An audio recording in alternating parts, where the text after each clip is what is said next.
हमारे इस YouTube channel के सेगमेंट फास्ट न्यूज में आप तमाम का इस्तकबाल है। इस वीडियो में आप देख सकते हैं कमेंटों में बहुत ज्यादा खबरें। तो आइए शुरू करते हैं वीडियो को और देखते हैं आज की ताजा तरीन खबरें।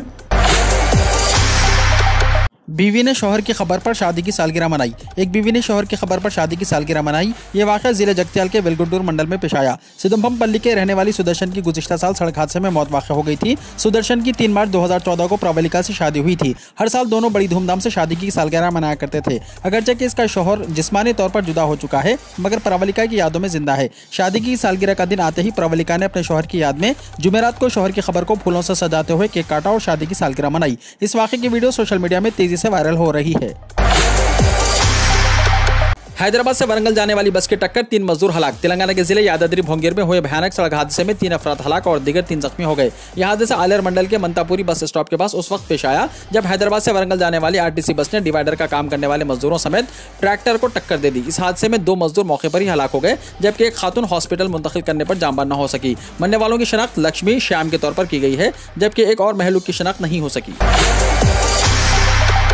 जगत्याल बस स्टैंड में जज्बाती मनाजिर, यूक्रेन से आने वाले नौजवान से लिपटकर मारो पड़ी। यूक्रेन में फंसा तेलंगाना के जिले जगत्याल का नौजवान पवन कुमार अपने आबाई मुकाम को वापस हो गया। उसके शमशाबाद एयरपोर्ट से बजरिए बस आबाई मुकाम पहुंचने पर उसके रिश्तेदारों ने जगत्याल बस स्टैंड में इस्तकबाल किया। इस मौके पर जज्बाती मनाजिर देखे गए। उसके रिश्तेदारों ने इसको गले लगाकर इसका इस्तकबाल किया। इस नौजवान पवन कुमार का ताल्लुक जिले के वेंगलपुर देहात से है, जो मेडिकल की तालीम हासिल करने के लिए यूक्रेन गया था। ताहम रूस के यूक्रेन पर हमले के सबब वो वहां फंस गया था। उसके सलामती के ताल्लुक से उसके वालिदैन में तशवीश पाई जाती थी। ऑपरेशन गंगा के तहत चलाई गई फ्लाइट से वो हिंदुस्तान वापस हो सका। उसकी हैदराबाद के शमशाबाद एयरपोर्ट से बजरिए बस जगत्याल आमद के मौके पर उसके वालिदैन ने बस स्टैंड के करीब उसका इंतजार किया और इसके आमद के बाद बस स्टैंड में जज्बाती मनाजिर देखे गए। तेलंगाना के 2 अजला सिरसिल्ला और मुलग में तेलंगाना हेल्थ प्रोफाइल प्रोग्राम का हुआ आगाज। तेलंगाना हुकूमत ने तेलंगाना हेल्थ प्रोफाइल प्रोग्राम का आगाज किया। इब्तिदा में तजुर्बाती तौर पर इस प्रोग्राम को 2 अजला सिरसिल्ला और मुलग का अजला में इसका आगाज किया गया। वजीर सेहत हरीश राव ने मुलग जिले में हेल्थ प्रोफाइल प्रोग्राम का इफ्तिदा किया, जबकि वजीर बल्दी नज़्म और तारका रामा राव ने सिरसिल्ला में इस प्रोग्राम का आगाज किया। इन दोनों अजला में हेल्थ प्रोफाइल प्रोग्राम की तकमील के बाद दीगर अजला तक इसकी तोसी अमल में लाई जाएगी। इन दोनों अजला के हर फर्द की निगहदाश्त सेहत के डेटा बेस की तैयारी के मकसद से यह प्रोग्राम शुरू किया गया। हिजाब तनाज़े पर बंडी संजय का रद्द-ए-अमल, हैदराबाद के पुराने शहर में घर वापसी का प्रोग्राम। तेलंगाना बीजेपी के सदर बंडी संजय ने हिजाब तनाज़े पर तबसरा करते हुए सवाल किया कि तालीमी इदारों में सिर्फ यूनिफॉर्म पहनकर ही दाखिल होने की हिदायत देना क्या गलत बात है। उन्होंने कहा कि मोदी हुकूमत ने 3 तलाक को खत्म कर दिया, जो मुस्लिम लड़कियों की जिंदगियों के लिए नुकसानदेह है। मोदी ने तलाक सलासा की तो हम परस्ती को बाजू रख दिया है। मोदी के 3 तलाक की मनसूखी की वजह से उत्तर प्रदेश में मुस्लिम खवातीन बीजेपी को वोट दे रही है। बंडी संजय ने कहा कि बीजेपी का हदफ हैदराबाद पार्लियामेंट को जीतना है। तेलंगाना में जब भी बीजेपी इख्तियार में आएगी तो दारुस्सलाम पर कब्जा करेगी। मौका मिला तो पुराने शहर को नया शहर बनाकर दिखाएगी। पुराने शहर में हिंदुओं की घर वापसी के प्रोग्राम को शुरू किया जाएगा। पुराने शहर हिंदुओं का अड्डा है। बंडी संजय का कहना है कि भाग्य लक्ष्मी मंदिर भाग्यनगर का एक आइकॉन है। यूक्रेन से अब तक 450 तेलंगाना के तलबा हिंदुस्तान पहुंचे। ऑपरेशन गंगा के तहत ताहल 450 तेलंगाना के तलबा यूक्रेन से हिंदुस्तान पहुंच चुके हैं। तलबा को दिल्ली के तेलंगाना भवन में क़याम व ताम की तमाम सहूलतें फराहम की जा रही हैं। हुकूमत तेलंगाना की जानिब से उन तलबा को बजरिए फ्लाइट्स हैदराबाद रवाना किया जा रहा है। मरकजी हुकूमत इन्हें ऑपरेशन गंगा के तहत हिंदुस्तान वापस ला रही है। तेलंगाना भवन के रेसिडेंट कमिश्नर गुरुप्पल ने बताया कि अभी तक तेलंगाना के 450 तलबा वतन वापस हो चुके हैं। मजीद 350 तलबा यूक्रेन में मौजूद होने का अंदाजा लगाया जा रहा है। यूक्रेन के सरहदी इलाकों में मौजूद हिंदुस्तानी सिफारतखानों के अहदेदारों से राब्ता पैदा करते हुए तमाम तलबा को हिंदुस्तान वापस लाने की कोशिशें की जा रही हैं।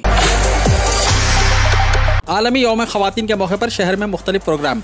आलमी यौम ख़वातीन के मौके पर मुख्तलिफ ग्रुप्स की जानिब से शहर हैदराबाद में प्रोग्रामों का इनक़ाद अमल में लाया गया। शी टीम हैदराबाद की जानिब से जिनसी मसावत 2K और 5K रन का पीपल्स प्लाजा नेकलेस रोड पर इतवार 6 मार्च को एहतमाम किया गया। जिन्होंने ऑनलाइन रजिस्ट्रेशन करवाया था इन्हें टी-शर्ट फराहम की गई। इसी तरह मशहूर कॉमेडियन राजशेखर मम्मी दाना और रोहित स्वान का मंगल की रात फिल्म नगर में प्रोग्राम होगा, जिसमें सिर्फ ख़वातीन को दाखिला दिया जाएगा।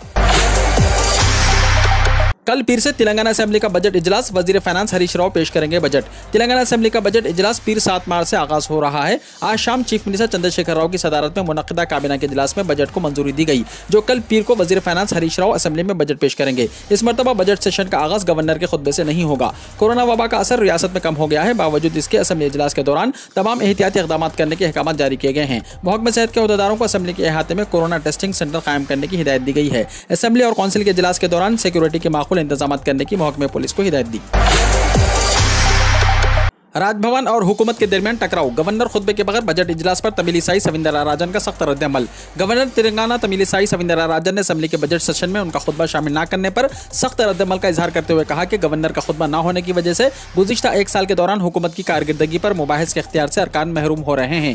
एक प्रेस नोट में गवर्नर ने बताया कि 30 से बजट सेशन का आगाज हो रहा है। आम रिवायत के मुताबिक पहले दिन गवर्नर का खुतबा होता है, ताहम हुकूमत की जानिब से इसको गुज़िश्ता इजलास का तसलसल करार देते हुए गवर्नर के खुतबे के बगैर बजट सेशन के आगाज करने का फैसला किया गया है। हुकूमत ने वजाहत की है कि तकनीकी पहलू के बाइस गवर्नर का खुतबा मुमकिन नहीं है। तेलंगाना में एक साल बाद कोरोना के केसेस 100 के अंदर। तेलंगाना में एक साल के अरसे के बाद कोरोना वायरस के केसों की तादाद 100 के अंदर दर्ज हुई है। गुज़िश्ता 24 घंटों के दौरान रियासत भर में कोरोना वायरस के सिर्फ 82 केसेस दर्ज हुए हैं। गुज़िश्ता साल 14 फरवरी को 99 केसेस दर्ज हुए थे। इसके बाद आज इतवार को 100 के अंदर केसेस दर्ज हुए हैं। रियासत के 15 अजला में गुज़िश्ता 24 घंटों के दौरान एक भी केस दर्ज नहीं हुआ। टीचर की पिटाई करने पर कमसिन बच्चा पहुंच गया पुलिस स्टेशन। टीचर की जानिब से पिटाई करने पर एक छोटा बच्चा पुलिस स्टेशन पहुंच गया और उसने टीचर के खिलाफ कार्रवाई का मुतालबा किया। तफसीलात के मुताबिक जिले महबूबाबाद ब्यारम मंडल के एक प्राइवेट स्कूल में अनिल नायक तीसरी जमात में जेर तालीम है। मैथ्स के टीचर इस बच्चे की कुछ दिनों से पिटाई कर रहा था, जिससे वो तंग आ गया और पुलिस स्टेशन पहुंचकर टीचर की ही शिकायत कर दी। अनिल ने सब इंस्पेक्टर रमा देवी से शिकायत की कि मैथ्स के टीचर उसे मारते हैं और उसके खिलाफ कार्रवाई की जाए। तालिब इल्म की जुर्रत देखकर मुलाजिमीन पुलिस भी हैरान रह गए। इस बच्चे का वीडियो सोशल मीडिया पर तेजी के साथ वायरल हो गया। TSMSET के लिए इंटरमीडिएट का सिर्फ 70% निसाब होगा। बोर्ड ऑफ इंटरमीडिएट एजुकेशन ने इंटरमीडिएट एग्जाम्स के लिए जुमला निसाब के सिर्फ 70% का अहाता करने का फैसला किया। इस तरह तेलंगाना MSET 2022 के लिए भी इंटरमीडिएट का सिर्फ 70% सिलेबस ही शामिल होगा, जिससे स्टूडेंट्स को राहत मिलेगी। मुस्लिम राष्ट्रीय मंच बाजमात नमाजों में खवातीन की शिरकत के लिए मुहिम चलाएगी। RSS से मुंसलिक मुस्लिम राष्ट्रीय मंच मुस्लिम खवातीन को मसाजिद और ईदगाहों में नमाज की इजाज़त देने के लिए एक मुहिम चलाने जा रहा है। वहीं मुस्लिम मंच ने शादी की कम अज़ कम उम्र तय करने के लिए मुल्क गिर तहरीक चलाने का भी फैसला किया है। दरअसल मुस्लिम राष्ट्रीय मंच के बानी और चीफ सरपरस्त RSS के सीनियर लीडर इंद्रिश कुमार की क़यादत में मंच के कारकुनों ने असेंबली इंतखाबात में मुस्लिम वोटरों को BJP से जोड़ने की मुहिम चलाई थी। इस दौरान इंद्रिश कुमार के अलावा फोरम से वाबस्ता 2 आला रहनुमाओं ने उत्तर प्रदेश और उत्तराखंड के तकरीबन 40 अजला का दौरा किया और मुस्लिम कम्युनिटी के लोगों से मुलाकात की और उनकी ख्वाहिशात को समझने की कोशिश की। गुजरात में मजहब इस्लाम के खिलाफ तौहीन आमिज़ तबसरा, पुलिस ने नौजवान को किया गिरफ्तार। पुलिस ने गुजरात के नौसारी से एक नौजवान को गिरफ्तार किया। इल्जाम है कि नौजवान ने इस्लाम के खिलाफ काबिल एतराज़ तबसरा किया था। इसके बाद पुलिस ने नौजवान का मोबाइल फोन भी जब्त कर लिया है। वो जेर तफ्तीश है। मुलजिम की शनाख्त बेलुमुरा ताल्लुक़े के बंदर रोड के रहने वाले शैलेश सारंग के तौर पर की गई है। पुलिस ने बताया कि मुलजिम शैलेश सारंग के खिलाफ जौहरा रोड के रहने वाले ज़हीर अहमद कसली ने शिकायत दर्ज कराई थी। बताया गया है कि मुलजिम ने एक व्हाट्सएप ग्रुप पर इस्लाम के खिलाफ काबिल एतराज़ तबसरा किया। इसके बाद बड़ी तादाद में लोग थाने पहुँच गए। बेलुमुरा पुलिस के इंस्पेक्टर KM विस्वा ने कहा कि पूरे इलाके में अमन व अमान बरकरार रखने के लिए हम मुस्लिम लीडरान के साथ मीटिंग कर रहे हैं। मुलजिम नौजवान के खिलाफ सख्त कार्रवाई की जाएगी। किसान वोट की हिफाजत के लिए तैयार रहें, धोखेबाज लीडरों पर भरोसा न करें, राकेश टिकैत ने कहा। भारतीय किसान यूनियन BKU के कौमी तर्जुमान चौधरी राकेश टिकैत ने कहा कि किसानों को वोट की हिफाजत करनी होगी, धोखेबाज लीडरों पर कोई भरोसा नहीं है। 9 और 10 मार्च को किसानों ने गिनती की जगहों के इर्द गिर्द क़याम करके अपने वोटों की हिफाजत करें। BKU के तर्जुमान चौधरी राकेश टिकैत नवीन कोकरा मंडी के मुकाम पर पहुंचे। उन्होंने कहा कि किसान 9 और 10 मार्च को खेतों के काम से छुट्टी ले ले। हुकूमत इन 2 दिनों में एडेंट और बिजली भी देगी, लेकिन इस जाल में हरगिज़ ना आएं, बल्कि अपने वोट की हिफाजत करें और वोटों की गिनती देखें। आइंदा 2-3 महीने में सोने की कीमत 56,000 रुपये फी तोला पहुंच सकती है और चांदी की कीमत फी किलो 80,000 रुपये से 85,000 तक पहुंचने का इम्कान है। हिंदुस्तान में सोने की कीमतों में आइंदा 2-3 महीने में काफ़ी इजाफे का इम्कान है। रूस और यूक्रेन के दरमियान जारी जंग की वजह से सोने की कीमतों में इजाफा हो सकता है। गुज़िश्ता 2 महीने में 10 ग्राम सोने की कीमत में 3,505 रुपये का इजाफा हुआ है।